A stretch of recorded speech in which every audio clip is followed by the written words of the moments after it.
If there's one thing you can count on in this world, it's video games milking you for all you're worth. Every game company is after your wallet, and they will get your green by any means necessary. By far, the most popular method of getting more profit from an already released game is by making DLC, or downloadable content. And DLC can include small things such as cosmetics and alternate costumes. Yeah, remember when games had these without an extra price tag? Travis Scott! Extra locations to explore, or the most well-known approach, extra story content. These are by far the most interesting forms of DLC, as they're essentially brand new smaller games in of themselves, and can serve to expand on already established mechanics or introduce brand new ones, all while further developing the main game's story or telling a completely new one. Now, DLC like this has only really existed since, I'd say, the late 2000s. However, that didn't stop developers and publishers from finding a way to make these expansions work in an era before the average game console connected to the internet. This was accomplished with the help of video game re-releases.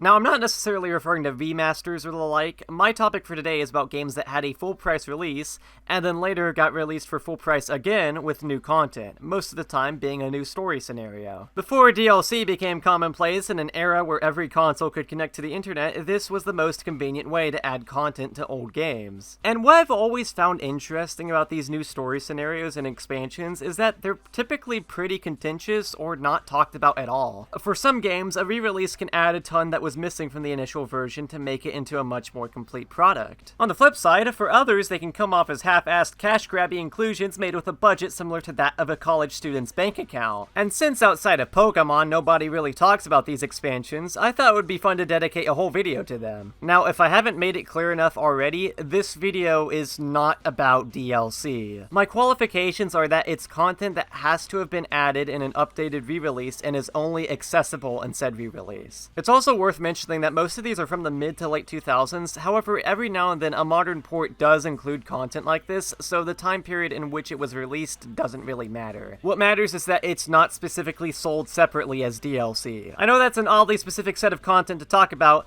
but trust me, I've got some interesting material to work with. I think we both know this. It's where we go our separate ways.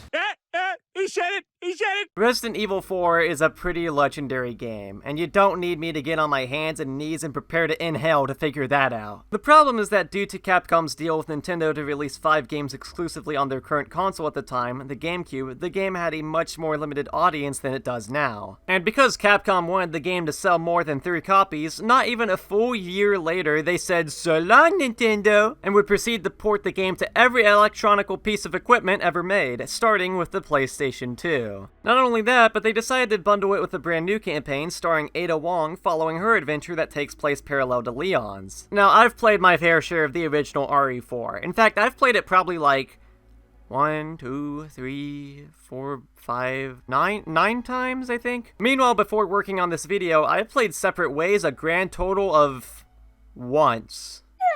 In order to get a proper refresher, I decided to replay not just OG Separate Ways, but I also emulated the PS2 version and did a playthrough of it the way God intended, and not just because I wanted to preserve my incredible playtime on the Steam version, no siree. And man, revisiting the original RE4 felt so good after having not played it since the remake came out a year ago, even with all this version's unique quirks. Most notably, the PS2 version has a lot of sound compression despite the discs the system uses having more space than the GameCubes. And not only that, but the cutscenes which were originally in real time were converted into video files. And this is important to note because since this was the first version of the game to feature Separate Ways, every subsequent port that included this extra scenario got hit with the AIDS stick. The Separate Ways cutscenes in the PS2 version onwards, even the HD versions of the game, still have cutscene compression, and it just looks really jarring in comparison to the main game. But enough complaining about how the PS2 version killed my grandma. Let's talk about how Separate Ways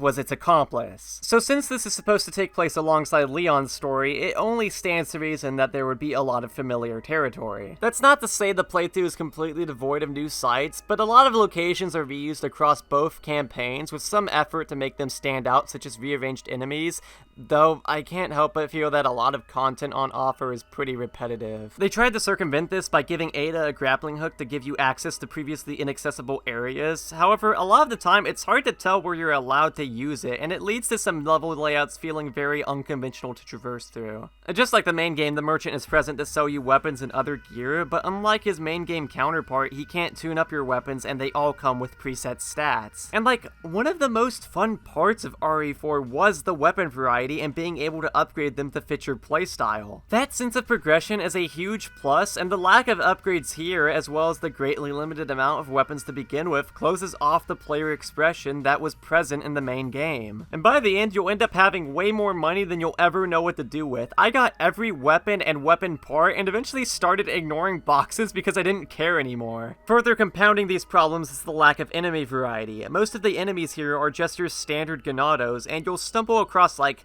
one Garador and an El Gigante I treated like my ex-wife. No Navistadors, no Regenerators, aside from this one who had the misfortune of drinking the McDonald's Coke mixture. All of this makes for an experience that mostly fails to carve out its own identity and instead come across as a stripped-down RE4. There were attempts here and there with the addition of this tunnel area in the late game, which I just now realized as I'm writing the script that this is the tunnel you go through with the bulldozer. But then there's this horrible battleship segment where the entire solar system comes online and they unload a whole ass battleship like Ada suddenly became a GTA protagonist. The most unfortunate part about this is that they spent $8 of the $10 budget on this one moment alone. So the rest of the campaign is topped off with a fight against Krauser where he awkwardly stares angrily at Ada while not uttering a word because his voice actor mysteriously vanished from the recording booth, and a jank fight with Sadler to end things off. Even story-wise, I mean, I know this sounds stupid because playing RE4 for the plot is like playing a Game & Watch game for the soundtrack, but Ada's RE4 portrayal is easily my least favorite version of the character. Instead of making an interesting follow-up to her previous appearance, Ada in this game is supposed to be a sexy love interest with no character beyond that. I guess you could argue the same for Leon, but at least he's funny. Needless to say, Separate Ways does nothing to fix this problem, and she's just as boring as her main game appearance. There are neat callbacks to the main game, a couple of fun weapons unique to the campaign, and RE4's gameplay is naturally fun, so there's bound to be some enjoyment, but considering how little it has to its name, it's no wonder I never came back to Separate Ways until now. It kind of baffles me that people were upset about this being sold as $10 DLC for the remake, considering that in order to play this, if you already own the original release, you need an entirely different console and another copy of the game, all so that you can get your hands on mid. Meanwhile, the remake's version costs less than the average DLC release nowadays, is about 5 hours long, has more weapon options, and utilizes old areas in unique ways while still adding new ones and reincorporating cut segments from the base game in a totally natural way. I'll talk more about it, but this version of Separate Ways doesn't really fall into the qualifications I set for this video, so I'll save that discussion for another time. While I wouldn't say OG Separate Ways had no effort put into it, it's very clear that Capcom just wanted a reason for people who already purchased the original version to double dip, and this underbaked inclusion was the result of that. It's not terrible, but it's just more bland content for the sake of more content, and sometimes more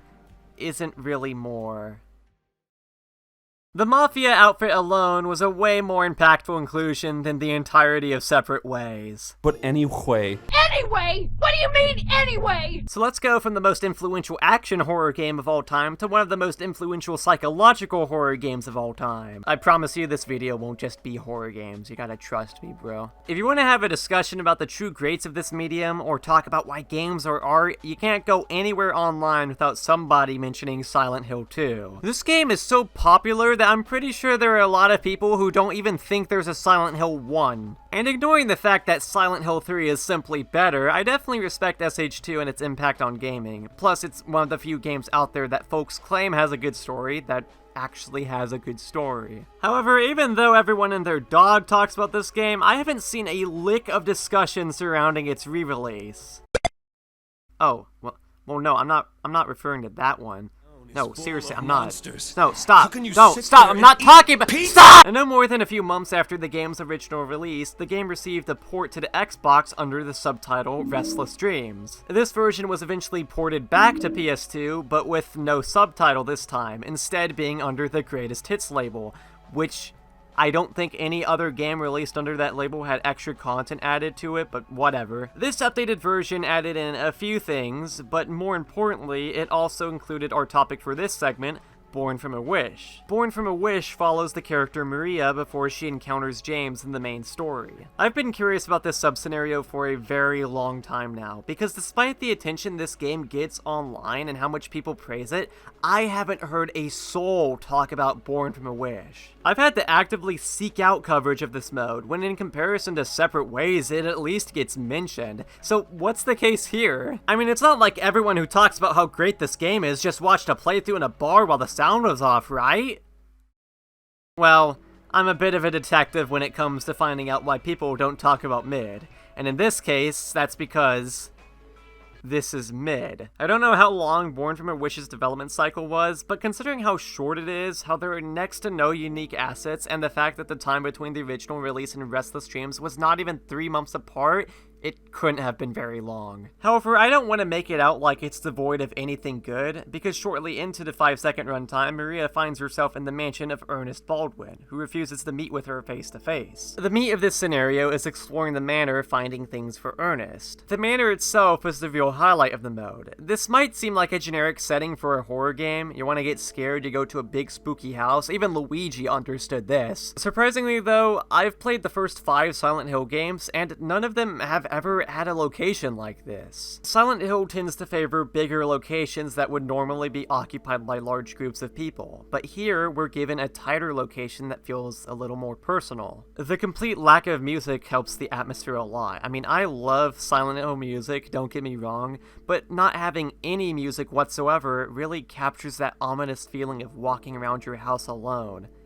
But then you hear creaks and other odd noises that makes you really wonder if you aren't alone after all. And it's possible that I just missed it, but I couldn't find the radio anywhere. There was a part like this in the main game as well, and I kinda like how they further explore the idea of not having it. It's one of those cases where you don't really know what you have till it's gone. Plus, thanks to some of the enemies in this game being completely quiet, I found myself in a situation like this.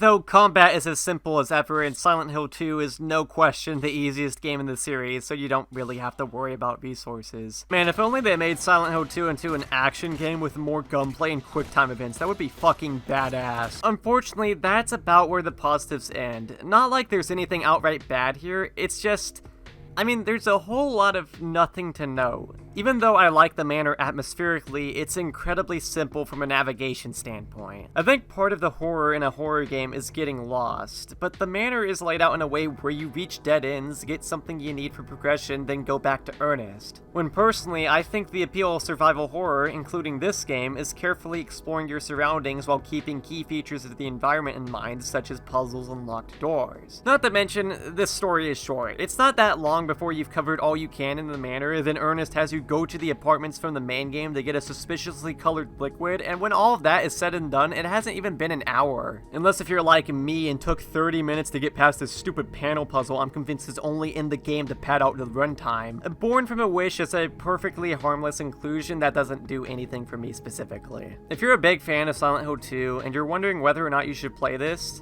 well, first off, you should start by playing the game yourself first, but I kinda think you can go a lifetime without playing this. Wait. Alright, so for those of you who don't know, this one will probably make you raise an eyebrow. Luggo, did you forget your meds again? Rise from the Ashes isn't extra content. It's been in the game ever since the original release on the DS. Can't you go 2 seconds without saying some dumb shit? Well, 1, yes, I've been perfectly stocked up, and 2, the DS release of the original Ace Attorney is, in fact, a re-release, as the original trilogy was put on the GBA in Japan. When Capcom decided to port the games to the DS, they also decided to add a brand new case to not only extend the playtime of the first game, but utilize the DS's unique features because they know if there's one thing Americans like, it's having keys jangled in front of their faces. While there are a lot of UI changes that make the game much more comfortable to play, this new case, Rise from the Ashes, was a huge selling point. I think the first Ace Attorney game is awesome. Sure, its successors are a lot more complex, much grander stories, for better and for worse. However, I've always appreciated how quaint, simple, and just plain fun the first game is. Its short length works in its favor and makes for an enjoyable, satisfying visual novel that has a brisk but good pace to it. That's the thing, however, in comparison to its sequels, this game is really short. In the time it takes to beat this game, you could, I don't know, get close to finishing Spirit of Justice's final case. So having a bonus case makes for a pretty welcome addition. But with that said... Dear God!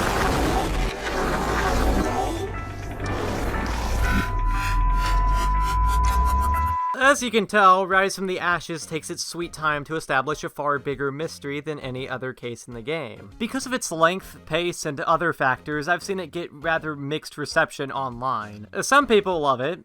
Others go as far as to say it's one of the worst cases in the series. As for me, however, I personally love it and would put it in my top 10. Not that it's completely spotless, but its longer runtime never bothered me because the rest of the game didn't take that long for me to get through, and honestly, this felt more like a post-game than anything. And I know saying that about a visual novel sounds freaking stupid, but hear me out. It comes after the credits and stars a new character, Emma Skye, working as Phoenix's assistant in favor of Maya. Even though she only gets a single case to shine, to me she's just as energetic and fun as Maya is, and her personal stake in the case quickly makes her a sympathetic character. In terms of scale, it's on the same level as Turnabout Goodbyes while being pretty disconnected with the main story. The main issues I see when people talk about this case online is the length and pacing, especially in the first half. I can kinda see where they're coming from. I mean, even I didn't really like the first trial segment, but it quickly evolves into a giant mystery spanning several hours and having a ton of fun forensic investigating. I vividly remember playing this case in its entirety throughout Thanksgiving in 2020 while the rest of the family was doing their own thing. And I think even little circumstances like that can give me more personal attachment to certain parts in games. It's a similar feeling to playing an RPG during a vacation if you've ever done that before. Sure, it's not directly a part of the game, but what matters is that you have good memories associated with it. Even on its own terms though, there's just a lot I really loved about the case. Even the shoehorned in DS gimmicks were alright. I know I haven't really gone into specifics because of, the nature of this being a visual novel murder mystery game. I didn't really want to talk about spoilers, but there is one spoiler related thing I really want to talk about that I don't think I'll get the chance to talk about otherwise. That being the culprit. Damon Gant is a very unique culprit. While a high-ranking official with a lot of authority being the big bad is now a very tired cliche of the series, the way someone like Gant is handled is very different, and all the better for it. From the offset, Gant is a very jovial man that fits in with the rest of the community cast very well. However, instead of having a moment where he's revealed to be the mastermind behind this case spanning multiple years, he's instead gradually and subtly moved into a darker light. There is no big twist, just a very slow realization. And what I love about that direction is that it even works well with his sprites and theme. At first, his theme sounds like an overly grand and ridiculous tract befitting of a formal, well-mannered, yet goofy man such as himself. But without changing a single note, it takes on a whole new ominous sound and meaning when it becomes clear that he's not the good person he once seemed to be. Which ties in well with how he was once a respectable member of the police force who, out of desperation, turned to framing the man he couldn't nail to finally get him arrested. Which led to repeated abuses of his power and further delving into becoming a truly despicable person. While I don't mind the more over-the-top villains of the series, I appreciate this more developed and realistic approach. It made for an excellent ribbon on a case I already had a lot of fun with. So far, I'd say that this is the most worthwhile addition we've talked about. It adds more to the game without feeling out of place, and having the same level of care put into it as not just all the other parts of the game, but even the final cases of later games in the series. While I know its reception will always be more mixed, I can at least say it's absolutely worth playing. Who knows, maybe you'll like it as much as I do. And Junior's a gremlin. He's a monster I live with. That's the reason why I quit, cause I just reached my limit.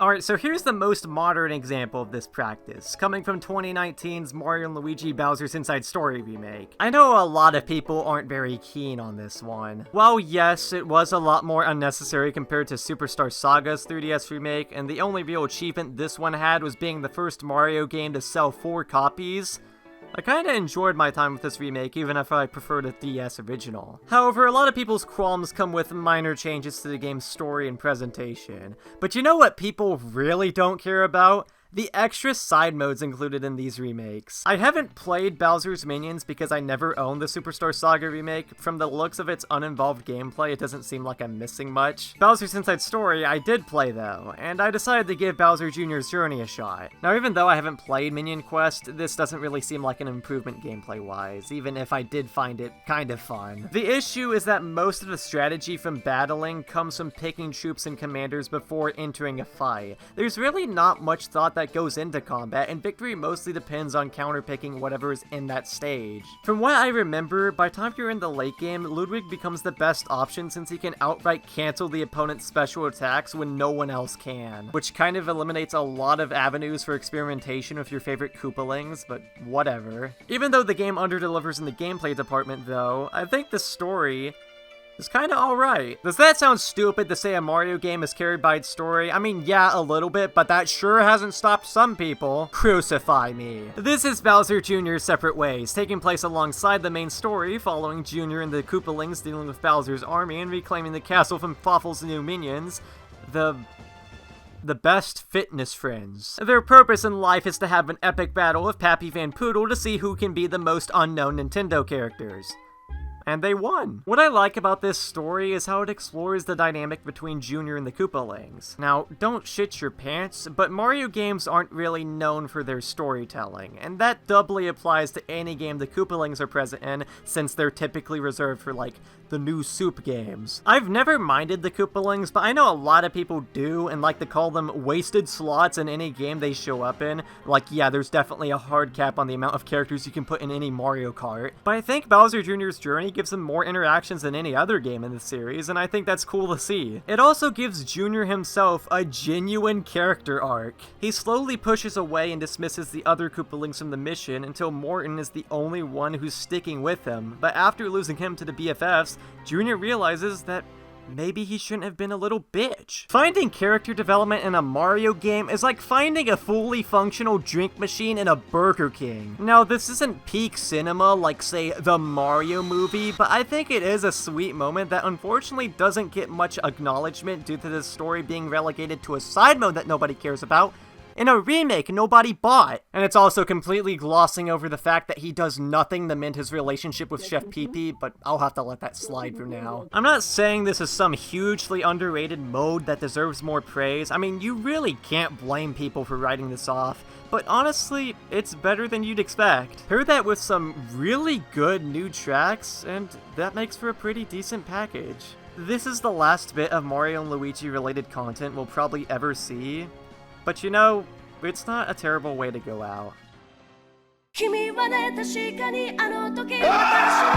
Our final topic for today is, unfortunately, Persona. So get this.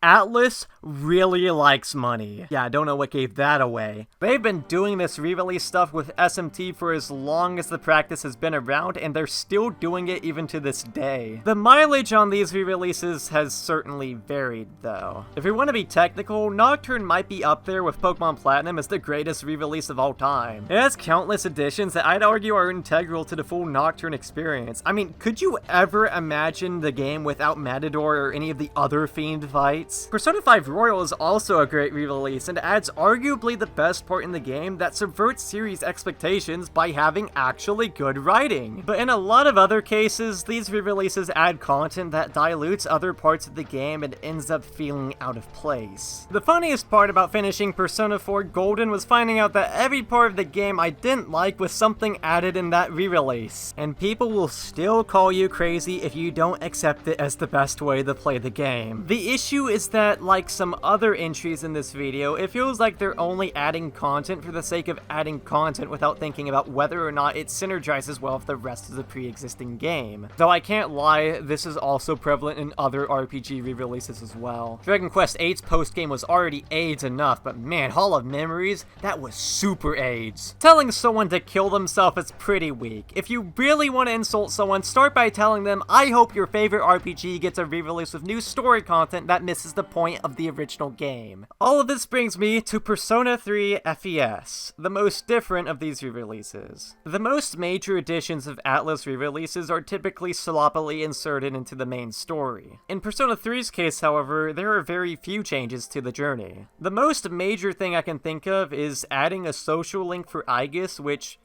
I don't know why that wasn't in the original game to begin with. I mean, what, are they stupid? Aside from that, there's not a whole lot new on offer here. No, the real content is completely separate, much like Separate Ways or Born from a Wish. Exactly like a DLC scenario, but in a pre-DLC era. I never gave much thought to the answer, and I didn't even know if I wanted to play it at first. I mean, I already suffered so many hours and... Man, what is up with my playtimes? I already had to tolerate this much of the main game, now you're asking me to withstand an additional 30 hours of Persona 3's endless torment? However, I was on a bit of a Megaton high in 2023, and not wanting to commit to an overly long RPG, I felt like the answer could satisfy that craving for a bit while also answering my many questions I had regarding this scenario. For a long time, it seemed like the answer was very contentious online, mainly leaning towards the negative. Now, said reception is a lot more different these days, but we'll get to that when we get to that. So if you don't know anything about Persona 3, then, well, you should be better than the rest of the fan base and actually play the game, because there are going to be spoilers for the rest of the video.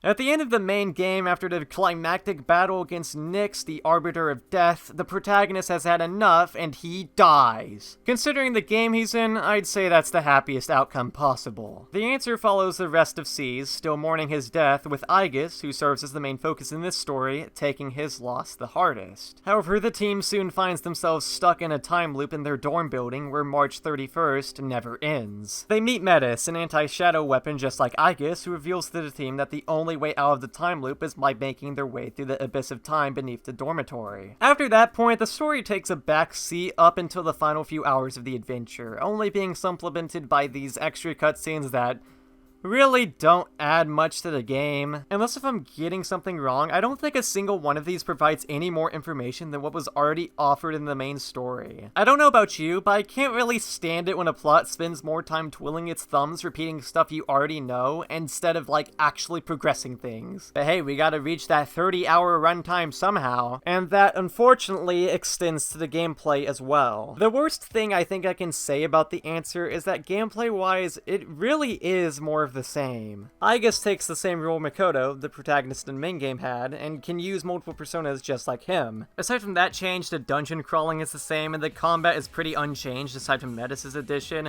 but really, how much can one party member add? I don't dislike Persona 3's gameplay or anything. In fact, I actually respect what the devs were going for by only letting your other party members be controlled by AI, more so than half the people who claim they like this game do. However, by the time you're done with the main game, do you really need any more randomly generated dungeon crawling and turn-based battles? They try to get experimental with the new bosses by having tricky enemy layouts, and literally everyone and their dog has an elemental dodge skill, but all that really does is make certain fights a dice roll. You can enter a fight with the exact same strategy multiple times and get wildly different results because of how random things get with these dodge skills. It's a lot more obnoxious than it is challenging. Speaking of obnoxious changes, fusing personas in the answer is the worst it's ever been. This is due to the lack of the Demon Compendium. The Compendium is an integral feature in every SMT game, at least the ones I've played. It lets you buy back demons or personas you've gotten rid of or fused away. That way, if you're stuck on a hard boss but had a demon earlier that would be really good at the moment, you can buy it back in exchange for some money. Not here though. You fuse something away and you realize you need it later? Too bad, you've got to start from scratch to get it back. This feature getting cut discourages me from fusing personas altogether and experimenting,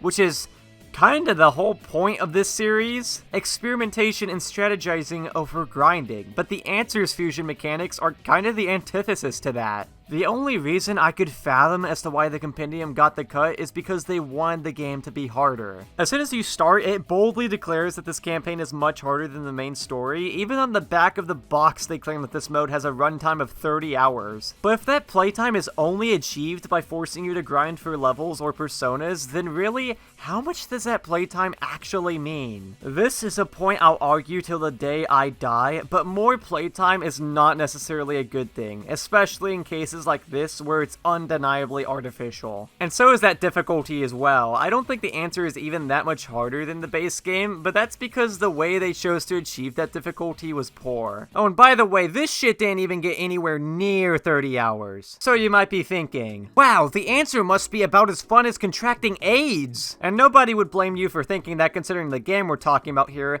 but hear me out. I'd say a solid 80% of the answer is kinda dookie, but then there's that 20%.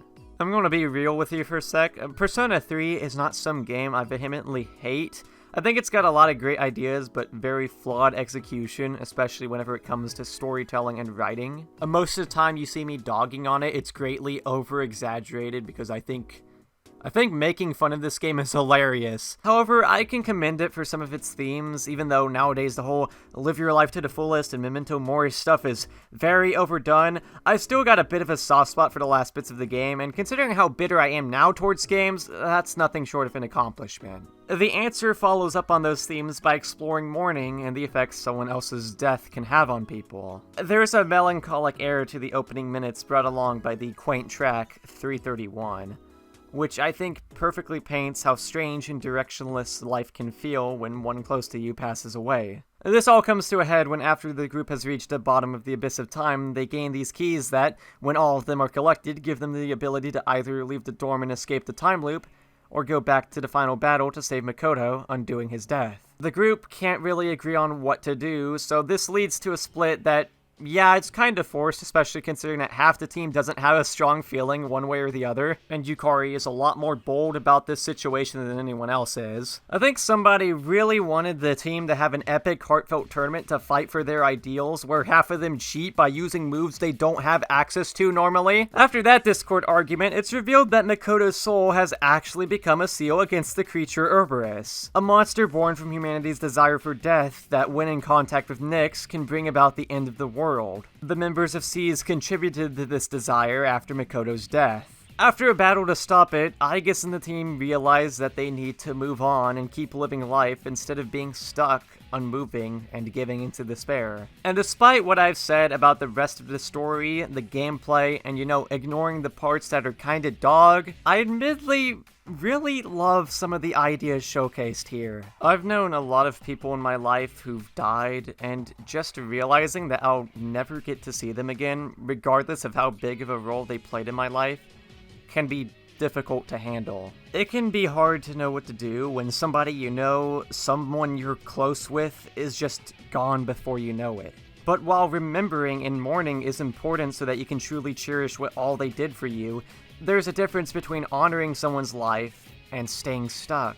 Because if you can't ever move on, then how are you supposed to have a profound effect on other people like they did for you? And I just now remember that there was something Metis said at one point that really struck a chord with me. It kind of acknowledges how the SEAS members just dwelling on the past with those flashbacks that I was complaining about earlier isn't really accomplishing anything. And if that was the writer's intent, then I've got to give them props for subverting my expectations like that. I went into the answer thinking I'd come out thinking it wasn't great or outright bad. So imagine the look on my face when I ended up having my fair share of problems, but still being satisfied with what was given back to me. Which really made me wonder why I'd heard so many people say they hated it for the longest time. I cross-referenced those credits at least a dozen times, and I didn't see Hitler anywhere, so what gives? Ever since I played it though, I've seen a lot more people talk about how the answer is underrated and actually good, and I wouldn't call it outright good, because after all, the only really great stuff about it is reserved for the last few hours when you've had to spend the previous 15 trudging through more of the same Persona 3 dungeon crawling,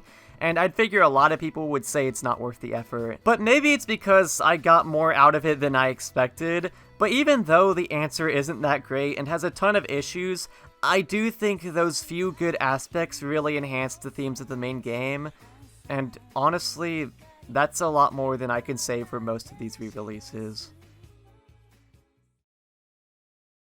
I don't care about the Reload version. I mean, ask me again whenever it comes out, but I don't really like certain things about Reload, and I really don't want to spend $35 for mid, and I kinda doubt it's gonna improve the answer that much anyway. I don't know, burn me at the stake or something. While video game re-releases and expanded editions still exist, they're much less prevalent with the advent of DLC. Regardless of their quality, I think each of these has a pretty unique footnote in gaming history. Whether it was as simple as making Gen 2 even more dogshit by making me unable to catch Mareep, or as big as a mixed story inclusion, I'm glad some of these added more meaning to beloved games. Anyway, thanks for watching me ramble about a bunch of different re-release trash nobody plays. Hope I'll see you guys again sometime.